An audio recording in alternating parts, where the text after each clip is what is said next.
നമസ്കാരം. ഇന്ന് നമ്മൾ ആ പ്രപഞ്ചത്തിന്റെ തുടക്കത്തെക്കുറിച്ച് വേദങ്ങൾ എന്തു പറയുന്നു എന്നതിലേക്ക് ഒന്ന് ആഴത്തിലിറങ്ങി ചെല്ലുകയാണ്. നിങ്ങൾക്ക് കിട്ടിയ ആ ലേഖനങ്ങളിൽ, അതായത് പ്രകൃതി എന്ന പുസ്തകത്തിലെ ഭാഗങ്ങളിൽ പറയുന്നത് കേട്ടാൽ ശരിക്കും കൗതുകം തോന്നും. എല്ലാം തുടങ്ങിയത് പ്രകൃതി എന്ന ഒന്നിൽ നിന്നാണ്, അല്ലാതെ ഒന്നുമില്ലായ്മയിൽ നിന്നല്ല എന്നാണല്ലോ പറയുന്നത്. നമുക്കിതൊന്ന് നോക്കാം, അല്ലേ? തീർച്ചയായും. വേദങ്ങളനുസരിച്ച് നോക്കുമ്പോൾ ഈ പ്രപഞ്ചം അത് ശൂന്യതയിൽ നിന്നിങ്ങനെ പെട്ടെന്നൊരു ദിവസം പൊട്ടിമുളച്ചതല്ല. അതിനൊരു അടിസ്ഥാന കാരണമുണ്ട്. അതാണ് ഈ പ്രകൃതി എന്ന് പറയുന്നത്. ഏറ്റവും സൂക്ഷ്മമായ ഒരു മൂലാവസ്ഥയാണത്. ഇപ്പോൾ ഈ കാണുന്ന കോടാനുകോടി നക്ഷത്രങ്ങൾ തൊട്ട് ഏറ്റവും ചെറിയൊരു പൊടിതരി വരെ എല്ലാം ഇതിൽ നിന്നാണ് വരുന്നത്. ഇതിൽ തന്നെ നിലനിൽക്കുന്നു, അവസാനം ഇതിലേക്ക് തന്നെ മടങ്ങിപ്പോകുന്നു. അങ്ങനെയാണ് സങ്കല്പം. ഓക്കെ. അപ്പോൾ ഈ പ്രകൃതി എന്ന് പറഞ്ഞാൽ അതിന്റെ സ്വഭാവം എന്താണ്? ആ ലേഖനങ്ങളിൽ ഒരുപാട് കാര്യങ്ങൾ പറയുന്നുണ്ട്. നിത്യമാണ്, ഒന്നേയുള്ളൂ, വളരെ സൂക്ഷ്മമാണ്, അവ്യാകൃതം, അതായത് പ്രകടമല്ലാത്തത്, പിന്നെ കാരണമില്ലാത്തത്, ഇന്ദ്രിയങ്ങൾക്ക് മനസ്സിലാക്കാൻ പറ്റാത്തത്, അങ്ങനെയൊക്കെ. പക്ഷെ എനിക്ക് ഏറ്റവും ഒരു അത്ഭുതം തോന്നിയത് ഇത് സ്വയംഭൂവാണെന്നും ഈശ്വരൻ പോലും ഇതിനെ ഉണ്ടാക്കുന്നില്ല, വെറുതെ ഒന്ന് പ്രവർത്തിപ്പിക്കുകയേ ചെയ്യുന്നുള്ളൂ എന്നുമാണ്. അതെ, അതൊരു പ്രധാനപ്പെട്ട പോയിന്റാണ്. പ്രകൃതിക്കൊരു സൃഷ്ടാവെന്നൊരാളില്ല, അത് സ്വയമുള്ളതാണ്. അതുകൊണ്ടാണ് അതിനെ അകാരണമെന്ന് വിളിക്കുന്നത്. വേറൊരു കാരണം അതിനില്ല, അതെപ്പോഴും ഉള്ളതാണ്. അതായത് അതിന് ജനനമോ മരണമോ ഇല്ല.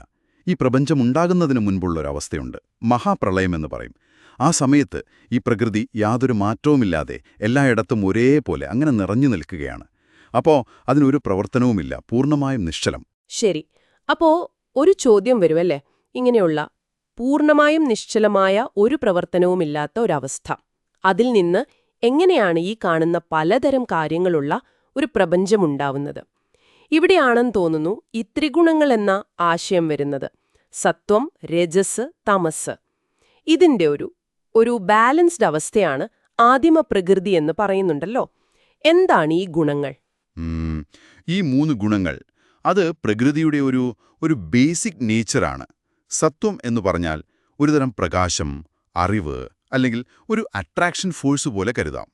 രജസ് എന്ന് പറഞ്ഞാൽ ആക്ടിവിറ്റി, ചലനം, ഒരു റിപ്പൾഷൻ ഫോഴ്സ് എന്നും പറയാം. പിന്നെ തമസ്, അത് ഇരുട്ട്, ഒരുതരം സ്റ്റെബിലിറ്റി, ഒരു ജഡത്വം, ഭാരം എന്നൊക്കെ പറയാം. പ്രധാന കാര്യം എന്താണെന്ന് വെച്ചാൽ ഇവ 3ഉം എപ്പോഴും ഒരുമിച്ചാണുള്ളത്, പരസ്പരം ബന്ധപ്പെട്ട് കിടക്കുന്നു. ഉണ്ടായ എല്ലാ വസ്തുക്കളിലും ഈ 3ഉം കാണും. പക്ഷെ അതിൻ്റെ അളവ് അത് വ്യത്യാസപ്പെട്ടിരിക്കും.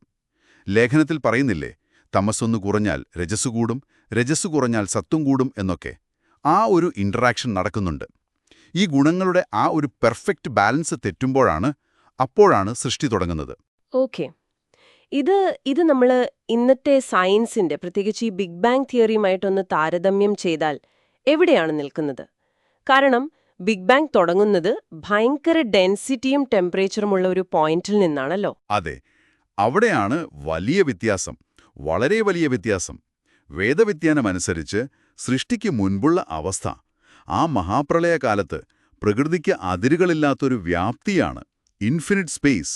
പക്ഷേ പിണ്ഡമില്ല, മാസ് 0, ഊർജമില്ല, എനർജി 0, അനന്തമായ തണുപ്പാണ്, പൂർണ്ണമായ ഇരുട്ടാണ്, ഒരു അനക്കവുമില്ല, നിശ്ചലമാണ്. എന്നാൽ ബിഗ് ബാങ് തിയറി പറയുന്നത് നേരെ തിരിച്ചാണ്. Infinite density, infinite temperature, infinite energy, എല്ലാം ഒരു അതിസൂക്ഷ്മ ബിന്ദുവിൽ കേന്ദ്രീകരിച്ചിരിക്കുന്നുവെന്നാണ്. അപ്പോൾ വേദങ്ങളിലെ ആദിമാവസ്ഥയെ വിവരിക്കാൻ പറ്റാത്തത്, അറിയാൻ കഴിയാത്തത് എന്നൊക്കെ പറയുന്നുണ്ടെങ്കിലും അതിൻ്റെ ഒരു നേച്ചർ, അതായത് പിണ്ഡമില്ലായ്മ, ഊർജമില്ലായ്മ, അനന്തമായ വ്യാപ്തി, ഇതൊക്കെ ബിഗ് ബാങ് സങ്കല്പത്തിൽ നിന്ന് വളരെ വ്യത്യസ്തമാണ്.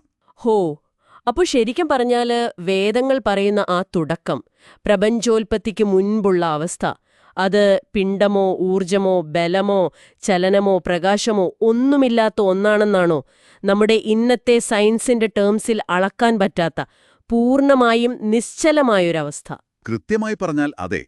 വേദഗ്രന്ഥങ്ങൾ വിവരിക്കുന്ന ആ ഒരു മൂലകാരണം, ആ പ്രകൃതി, അതിന്റെ ആദിമരൂപത്തില് അത് നമ്മൾ ഇന്ന് പറയുന്ന ദ്രവ്യമല്ല, ഊർജമല്ല, സ്ഥകവുമല്ല, കാലവുമല്ല.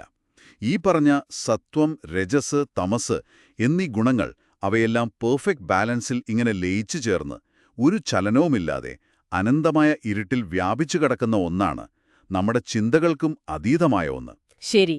അപ്പോ ഇത് കേൾക്കുന്ന നിങ്ങൾക്ക് ചിന്തിക്കാൻ വേണ്ടി ഒരു കാര്യം പറയാം. സാധാരണ നമ്മൾ എല്ലാത്തിനും ഒരു കാരണം വേണം, ഒരു കോസ് വേണമെന്ന് ചിന്തിക്കുമല്ലോ.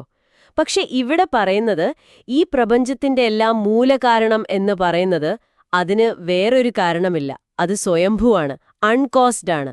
ഈ ഒരു ആശയം എത്ര റാഡിക്കലാണല്ലേ. സ്വയം നിലനിൽക്കുന്ന നിത്യമായ ഒന്നിൽ നിന്നാണ് മാറ്റങ്ങളുള്ള ഈ പ്രപഞ്ചം മുഴുവൻ രൂപപ്പെട്ടത്. ഇതിനെക്കുറിച്ച് നിങ്ങൾക്ക് തീർച്ചയായും കൂടുതൽ ആലോചിക്കാവുന്നതാണ്.